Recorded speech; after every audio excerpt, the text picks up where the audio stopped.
hello' students welcome to BS tuition classes তো আজি তোমালোকৰ কাৰণে এইটো চোৱা প্ৰি ফাইনেলৰ ৰুটিন হয় বৰপেটা ডিষ্ট্ৰিক্টৰ যিবিলাক ষ্টুডেণ্ট বৰপেটা ডিষ্ট্ৰিক্টৰ হয় এই ৰুটিনটো ভালকৈ চাই ল'বা যদি তোমালোকে ৰুটিনটো পোৱা নাই HS ছেকেণ্ড ইয়াৰৰ কাৰণে এইটো অৰিজিনেল হয় কোনো ডুপ্লিকেট নহয় এইটো ডিষ্ট্ৰিক্ট লেভেলৰ হয় প্ৰি বৰ্ডটো ঠিক আছে প্ৰি ফাইনেলটো আৰু যিটো ফাইনেল কুৱেশ্যন এইটো এটাই হ'ব অল অভাৰ অসমত তোমালোকে ভালকৈ জানা আৰু এক্সামটো ষ্টাৰ্ট হ'ব 16 ডিচেম্বৰৰ পৰা ঠিক আছে তো 16 ডিচেম্বৰত যিটো আমাৰ এক্সাম হ'ব এইটো মৰ্ণিঙত হ'ব ইংলিছ 9 AM to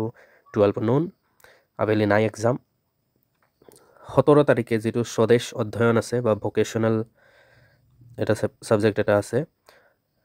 18 ডিচেম্বৰত বায়'লজি ছায়েন্সৰ কাৰণে আৰ্টছৰ কাৰণে এডুকেশ্যন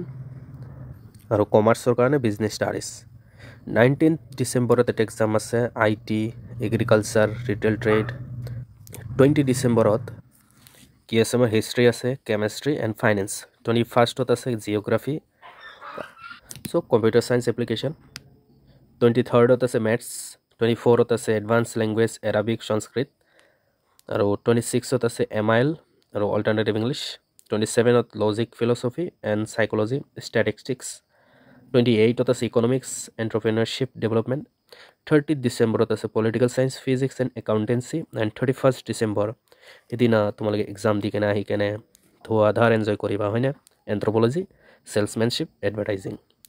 তো 31st তোমালোকৰ এক্সাম খতম ৰাতি আহি কেনে ধুৱাধাৰ বম চম পটাকা চটাকা ফুটাবা নেক্সট ডে কি হ'ব আমাৰ 5 জানুৱাৰী